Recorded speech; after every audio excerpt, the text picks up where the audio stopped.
Good morning to the Honorable Ministers of the Council, members of the media, online and TV 15 viewers, radio listeners via St. Martin Gov Radio 107.9 FM, Telemcell TV Plus, and respective radio stations island-wide. I'm Rolika Roach, and welcome to the live Council of Ministers press briefing for today, Wednesday, September 28th, 2022. At this time, I would like to invite the Honorable Minister of Public Housing, Spatial Planning, Environment and Infrastructure, Egbert Duran, to address you. Please note, Minister Duran will be leaving after his opening remarks. Minister Duran, you have the floor. Good morning to you, Rolika. Good morning, Prime Minister, colleagues, ministers, members of the media, and a special good morning to the people of St. Martin. Today, I would like to start by extending my condolences on behalf of me and my family to the family of Armani Fryer, who was a young man that attended the Mac School, and unfortunately, he passed away last week. I wish the family much strength during these difficult times. In regards to the Ministry of Vrummy, I'm proud to announce to the general public that the first nature policy plan for Country St. Martin has been established and approved last week by my person. This plan aims to serve up until the end of 2025 as a foundation for sound decision-making and provide support for the allocation of resources and funds as related to nature. According to the National Nature Ordinance, the Minister of Vrummy is required to establish a national nature policy plan and a nature plan every 5 years. Overall, the vision of the Nature Policy Plan 2021-2025 and the accompanying nature plan is to embody a shift in the traditional attitudes toward nature conservation by embracing the value and importance of our nature as a tool to develop the resilience towards changing climate and the asset necessary for economic growth and stability, and the well-being of our citizens as well. This document is intended to guide government entities, non-governmental entities, organizations, industry, research, and community as a whole.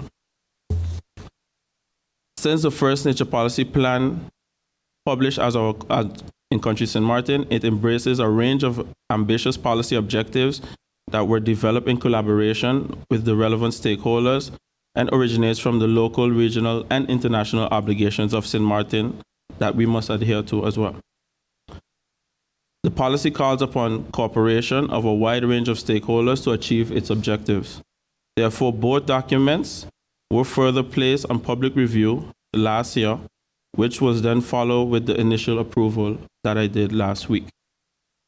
I look forward to any questions they might have, the members of the media might have, can be forwarded to my cabinet, and I thank you for the opportunity. Thank you, Minister Duran, for your opening remarks. At this time, I would like to invite the Honorable Minister of Justice, Anna Richardson, to address you. Also, please note, Minister Richardson will be leaving after her opening remarks. Minister Richardson, you have the floor. Pleasant good morning, Honorable Prime Minister, colleague ministers, members of the press, Ms. Roach, and the listening and viewing public. Also, a special good morning to all senior citizens. I also hereby echo condolences and bid the loved ones strength in this very difficult time. This morning, I hereby share the following updates with regards to the Ministry of Justice. Tomorrow, Thursday, September 29th, and Friday, September 30th, the Ministry of Justice will host St. Martin's first annual Anti-Counterfeiting and Intellectual Property Conference at the Simpson Bay Resort. The conference aims to activate awareness of the manufacturing and trade of counterfeit products and forms part of the ministry's effort in creating a resilient anti-counterfeiting strategy for St. Martin. This approach is led by the Department of Customs together with DeSosa Brand Protection Services. We have assembled a panel of industry experts from around the world to discuss how counterfeiting and the infringement of intellectual property rights significantly harm the viability and stability of an economy. These guests include representatives of Puma, Lacoste, Chanel, Moet, Hennessy, Bib St. Martin, and Custom St. Martin, just to name a few.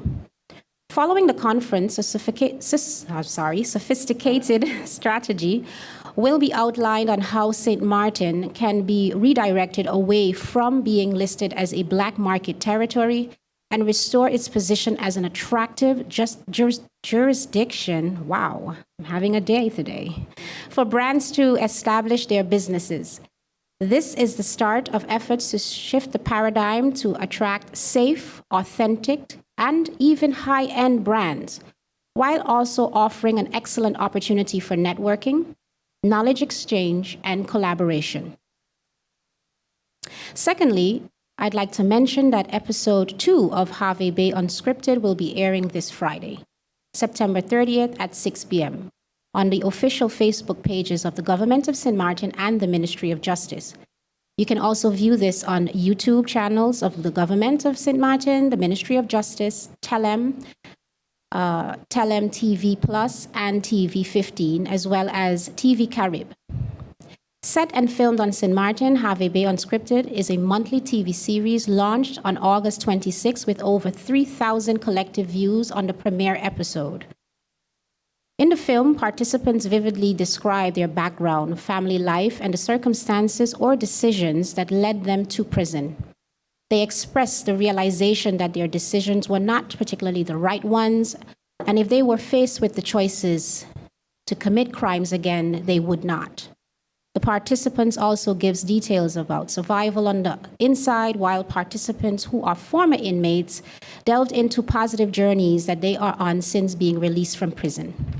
I encourage the public to tune into this coming Friday to view the episode 2, and we also encourage you to view these with your children and take the initiative to share the films with as many persons as you can to be able to spread the awareness. Ms. Roach, that is my updates for this morning, and I thank you very much for the opportunity. Thank you, Minister Richardson. Members of the media, any questions can be sent to the Minister's Cabinet directly in writing. I would now like to invite the Honorable Prime Minister and Minister of General Affairs, Silvera Jacobs, to address you. Prime Minister Jacobs, you have the floor. Thank you, Relaika. Good morning to you. Good morning to my colleagues. Good morning to the media. Of course, good morning to the people of St. Martin. I am not 100% a bit under the weather today, so pardon the sound of my voice. I'd like to add my condolences, of course, to the family of the young man, Mr. Fryer, who lost his life. I would also have liked to pay respects at the funeral services, the memorial services taking place this morning. So I'm hoping that I'm still able to do that when we're finished here. Condolences also to all persons who are facing any type of grief at this time. As you know, the Hurricane Ian is making landfall today in Florida. The people in Florida have been experiencing some of the effects since last night and last evening. We do have quite a number of students in Florida. I do know that many were evacuating as of yesterday, and I will look forward to an update today via our Ministry of ECYS. Since the Minister of ECYS isn't here, I'm just mentioning that I will follow up with the ministry and the department that handles our youth who are abroad, study financing, to ensure that all are okay. I know that many are in contact with their children as well, and so my prayers and thoughts go out to all the people who are facing the storm at this moment, but of course especially concerned for our students and those in the diaspora, St. Martiners who are out there. We know what a hurricanes call for, so please ensure that you are as safe as you would be when you're here. At least there is the opportunity to evacuate to the north or whatever the case may be in the U.S. So we do pray for the safety of all persons in the path of that storm, which is, I think it was a Cat 3 up to yesterday. It's 4. Oh. Prayers and strength. We know what it is. And actually, I believe our building codes have stepped up and are on a better level than some of the buildings that I myself have witnessed while in the U.S., especially in the Florida area. Yesterday also, September 27th, was World Tourism Day, United Nations commemoration of World Tourism Day, and as such, being that St. Martin, it's St. Martin's most important economic driver and sector. I know the minister yesterday inaugurated the first flight, and I come from Santo Domingo, and I congratulate the ministry on commemorating that and continue to do all you're doing to diversify our tourism product to ensure that we're back on par. I believe Minister mentioned that we are back to pre-COVID numbers, And that's a wonderful celebration for World Tourism Day, but also in general for St. Martin's economy. Hopefully we'll see that spin-off reflected in our coffers as well. As you all know, I returned after a week of intense meetings at United Nations General Assembly, the 77th, which took place from September 13th to 27th. Complex overlapping crises are taking place, unfolding around the world, which of course had the focus of the UN General Assembly.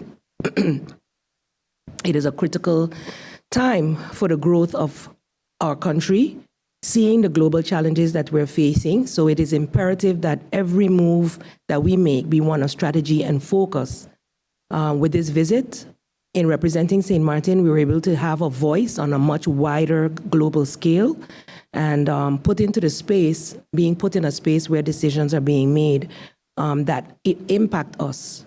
The small island developing states have always been a strong discussion on the United Nations platform, but not always are small islands represented. And St. Martin's constitutional status makes it an anomaly in that setting, being part of the greater Dutch kingdom, which is considered rich, but in effect being a SIDS, Aruba, St. Martin, and Curacao being small island developing states, still in development, not completely developed yet, and still requiring quite some injections of funding, etc. So it was a platform that we were able to have discussions with public, private, and philanthropic partners to be able to bridge the gap where our finances are concerned.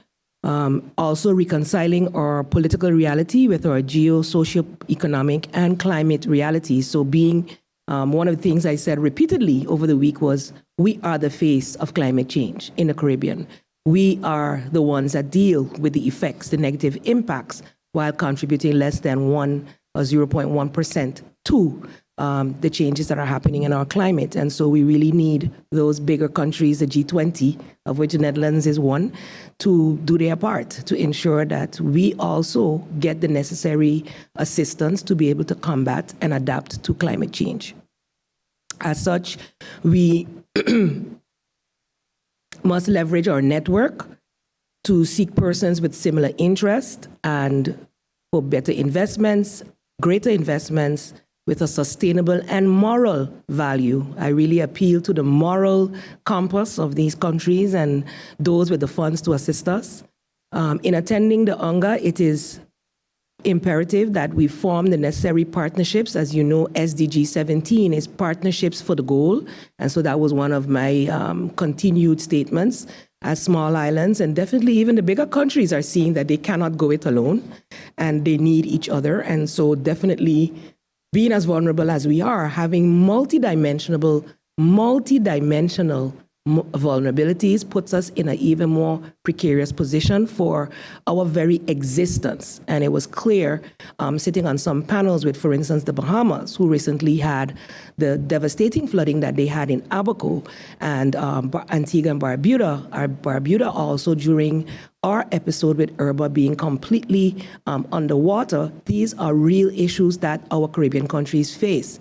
And while the international community are very aware of the South Pacific Islands and their challenges, they see us as better off. And so it was important for us to be there, and especially for Aruba, Curacao, and St. Martin to be there as Dutch Kingdom partners to express the challenges we still have, even as, let's say, some of us being normally middle-income countries, but still having the same vulnerabilities because of our developing status.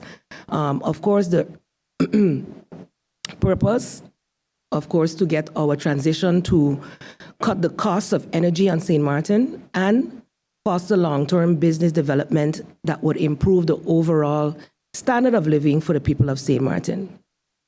I engage in bilateral discussions and meetings with regional countries from the Caribbean. It gives you the opportunity in one spot to meet with various heads of state and other ministers. And we discussed everything from partnerships, our vulnerabilities, how we can collaborate for that, as well as membership to CARICOM. This was a chance to meet also some new country leaders and follow up on discussions that I had in July at the high-level political forum.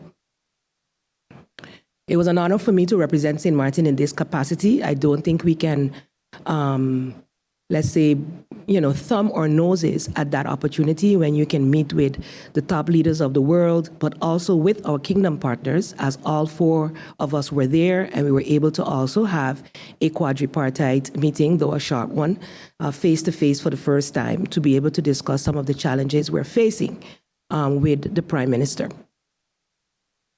I would like to thank the people of St. Martin and, of course, the Kingdom, because we were very well hosted by the permanent mission of the Kingdom of the Netherlands. We still have a long way to go, whereby the international recognition of us as SIDS translates into improved Kingdom relations that would see the benefits for the people of St. Martin. So I'm looking forward to that, but I am seeing quite some progress in that area.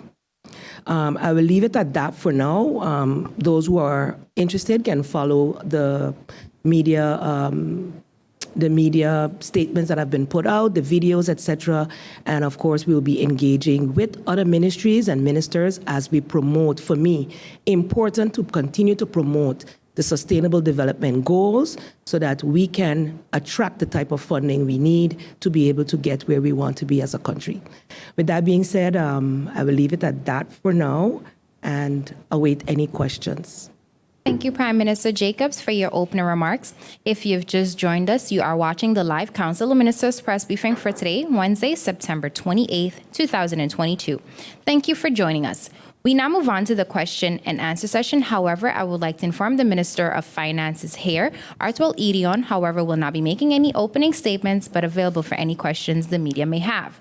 The floor is open. Bibi Hot-Shaw of SMN News, you're up. Thank you, Ruleika. Good morning, colleagues, ministers. Good morning. My first question is to the Minister of Finance. Minister Ardwell, just last week, some 9 persons, members of Parliament, left St. Martin for the Netherlands to attend the IPCO meetings. Can you tell us how much this would cost the government of St. Martin, and how would this affect the budget? And bear in mind, when this government, this coalition started, there were 4 factions in Parliament. Minister, today you have 9. All of these factions, they're entitled, if you want to say the word entitled, to faction staff, factions offices. What if all of them start hiring friends and families? What a dent would this put in your budget that is already approved? Good morning, Misha. Thank you for your question. In regards to the amount, the cost to IPCO, I believe, I don't have the exact figure, but I can get an amount for you like I've done in the past via writing. And yes, it will cost more than previously budgeted. It is not in the budget currently because it was not budgeted for 9 factions. So this will unfortunately cost us more money, and we'll have to find the liquidity to cover this. And also in regards to, you mentioned the 4 factions, and now I believe 9 factions, this also potentially can cost more money, yes. MPs don't have to hire faction staff, that's on the MPs. But government does not have a say in saying, no, don't hire faction staff. So yes, it potentially can have more costs. I believe some MPs already have hired a new faction. So I have to get this information to be able to correctly answer you. But yes, it will have a cost. It does have a cost in the budget, and will have an effect on our liquidity because that wasn't budgeted prior. Thank you, Minister Eden, and thank you, Bibi. I would now like to invite Jacqueline Hoffman of the Daily Herald. You have the floor. Thank you, Ruleika. Good morning, ministers. Prime Minister, since the start of EHAS, a large number of public health officers have been hired. They have been working from 8 in the morning till 11 o'clock at night when EHAS closes, so effectively more than 50 hours per week. And they have complained that they haven't received pay for all of these hours. Also, they're on 6 months contracts, and the first group that has now been giving notice per October 15th, they have completed 3 6-month contracts and then some months. They're still working after their contract, without a contract currently. And these public health officers, don't have health insurance, no pension, no vacation days, no vacation pay. My question is, why was this first group of public health officers not offered a permanent job at the government, seeing that they completed 3 6-month contracts? And why are there still new people being hired and entering? Thank you for the question, Jacqueline. Unfortunately, I don't have an answer for you.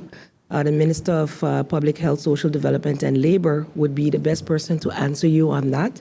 I know for sure that the whole AHAS came out of the emergency.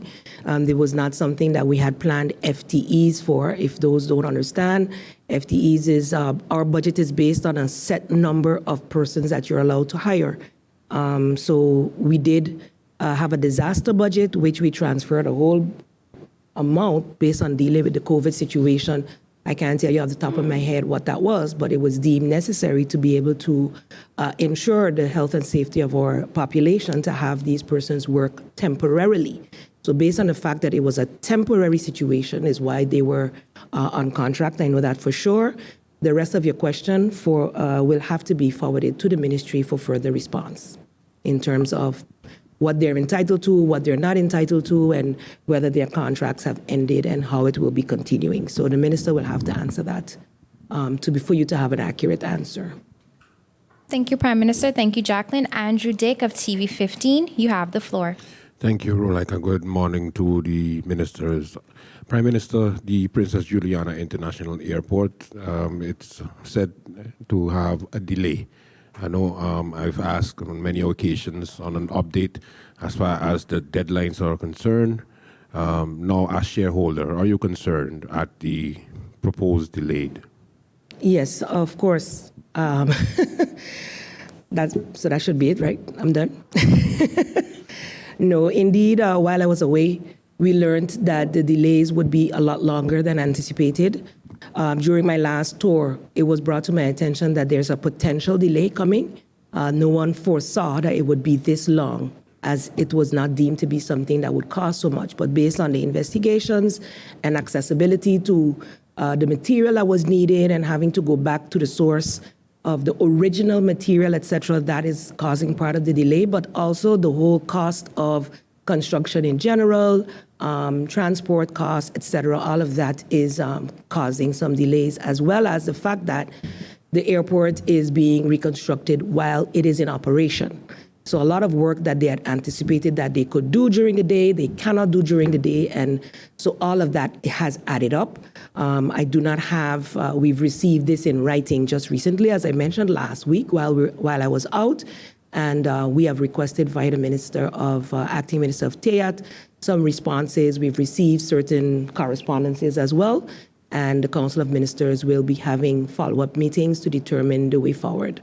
But in the end, if there are delays that are construction related and or related to cost and the situation in being at the airport, our greatest challenge is in the fact that it was only brought to the shareholders' attention to what extent during last week. That is one of the things, because we have a monitoring report that came in on the 9th of September, which did not highlight that this would be so long.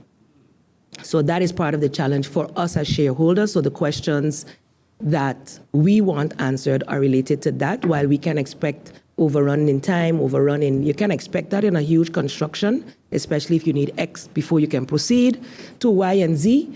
Proper communication is the challenge in ensuring that we know this timely. So if they only found out last week how long it would take, then I guess that's when we found out last week. But we're still busy trying to ascertain that, and we'd like the media to give us the opportunity to get the information firsthand. Thank you. Thank you, Prime Minister Jacobs, and thank you, Andrew. We now move on to the second round. Bibi, you have the floor. Rolika, I'll ask a follow-up to the minister before my second question. You can go ahead. Prime Minister, did PJIE indicate the length of the delay, and did they give a definitive answer as to whether or not they're moving back into tents? Can you give us that before? Again, I think I made it very clear, because we are still in the questioning phase ourselves. We've sent questions that need to be answered, and everything is contingent upon everything else. So we would like to have that clear before we say what can happen and what can happen and what can happen instead of what will happen. I prefer to have that information before I share. All right. Thank you, Prime Minister. Prime Minister, since the changing of guard at NVGEBE, some suspensions have taken place. What I'd like to know, Prime Minister, most of these suspensions, the employees are still with the company's vehicle, one of which is even a rental costing the company over $5,000 per month for a fully loaded vehicle. Can you tell me, Prime Minister, if this is normal practice to have put people on suspension with benefits? If not, why was the compromise made? And can you tell us what progress is NVGEBE making with the billing of customers and trying to upgrade or try to get it right with the billing? Thank you for your concern regarding NVGEBE. Ms. Shaw, this is a concern, of course, of the shareholder. We have done our due diligence in bringing the necessary changes so that we can get the information. The special representative, temporary manager, had 2 weeks, is on a 2-week reporting scheme with the shareholder, and so we expect a report by the end of this week, whereby we'll be able to ascertain every and all concerns that still remain. Of course, the priority was to ensure the going concern, the business, the financial stability of NVGB is safeguarded. That has been more or less, let's say, kept things a bit quiet for now. We are still awaiting that first official report. Preliminary discussions are showing that things are going the right direction. As was indicated, we did not see, and the management agrees that for a proper investigation to take place, certain people would not be able to be on the job. They are not fired. As such, their benefits would remain. They just wouldn't have access to the building. So I would find out whether that includes vehicles the way you are mentioning it. We don't have those details. As you know, the shareholder is not operationally busy. So we're not going to be in on the details of the day-to-day, what's happening. And though you might have your sources, of course, sources come to me as well, but I don't jump on everything that comes in that manner because I have to give management the opportunity to do what they do and the supervisory board as well. So we will follow up with the questions as we get them and as are shared with us, but we are awaiting the official report by the end of the week. Thank you, Prime Minister. Jacqueline, you have the floor. Thank you, Roleka. Prime Minister, in this press briefing, a good number of projects have been announced, some of them a year ago, like Victim Support Bureau, a committee for investigating police conduct, an action plan for the crime fund, mortgage guarantee fund, the reconstruction of the marketplace in town, and more of these projects. How does the Council of Ministers see to it that these projects that have been announced as being established, that they're followed up on?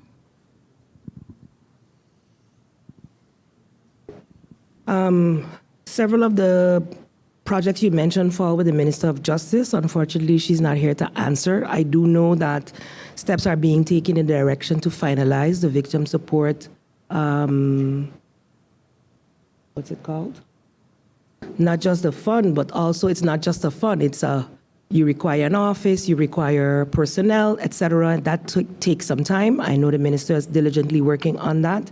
The minister would mention where the mortgage support or protection fund you mentioned is. I do know that within the Ministry of General Affairs, the Department of BAC, we've had several discussions on funds and ways to set up funds and opportunities for such. As I mentioned before, some of my discussions abroad are to be able to secure funds for the needed projects. So liquidity is a challenge in St. Martin, as we all know, and some things that you want to do require you to also hire extra persons. We know the situation with our 12.5% cut and other challenges with hiring that we are currently facing. So I cannot speak to all of the funds that you asked about, but I do know that the last update I received was that there was an initiative that is being worked on internally within the ministry to secure sustainable funds for the necessary projects that we want to execute. I don't know if the Minister of Finance wants to add. Yes, as was mentioned by the Prime Minister, you did mention a few initiatives. I do know that a lot of them are in process. Some require proper financing, budget, and so forth. With the Mortgage Guarantee Fund, there were other issues outside of just financing, but it was an existing entity that was neglected, and we had to basically find the updated chamber, the notary information, pay the old notary fees, and so forth. Have all directors removed. There's a process to get a reestablishing of an existing entity. So that's the update with that. Thank you, Prime Minister Jacobs and Minister Edion. Andrew, you have the final question. Thank you. Prime Minister, concerning the electoral reform, I know that you did mention that a public campaign had started. Can you give us an update on that? And also, elections, when exactly is the next elections, island elections? Thanks. Thank you, Andrew. In terms of the timeline for the electoral reform public awareness campaign, as I mentioned before traveling, it had set to start the 6th of September. It was delayed based on the discussion we had to have in Parliament, and thereafter I traveled. So now that I'm back, I will update as to, after sitting with the committee, how we will be moving forward in terms of our visits to the neighborhoods and bringing the necessary awareness, because it requires collaboration, and we would want also the speakers to come forth. And even just in listening to the question earlier about having 9 factions, that's erroneous. We don't have 9 factions. We still have the 5 factions, and you have independent members. Our electoral system does not recognize independent members as factions per se. It's not defined. So that's definitely something we need to deal with within the reform, and the people of St. Martin, they're considered that. That's how they're considered, but they're not defined as such. Yeah? So while we applaud, or we would want to have everybody have their right to do as they please, it does have a cost on the country, and is it reasonable for such a small country? So indeed, electoral reform, I believe, especially with what has gone on for the past 12 years, is most definitely been talked about long enough. And we need some actions as to the date for the elections. I think I mentioned before that as per the law, it would normally be in January of 2024. And we have had discussions, but not a, like, say, hard and fast date to do it earlier in the end of 23, to avoid it being in the middle of the Christmas vacation or celebrations, or to compete with Christmas. So we have not set a date as yet, so hopefully towards the end of 2023. Thank you, Prime Minister Jacobs, and thank you, Andrew. Members of the media, this does bring us to the end of the question and answer session. Any further questions can be sent to the Minister's Cabinet in writing. Honorable Ministers of the Council, members of the media, radio listeners, and online viewers, this brings us to the end of the live Council of Ministers press briefing for today, Wednesday, September 28th, 2022. For rebroadcast, tune in to St. Martin Gov Radio 107.9 FM, Tel TV Plus, the official Facebook page of the Government of St. Martin, YouTube channel Government of St. Martin, and TV 15. For video on demand, log on to the Government of St. Martin's YouTube channel. On behalf of the Department of Communication and the Government of St. Martin, I'm Rolika Roach, and wishing you a pleasant day further.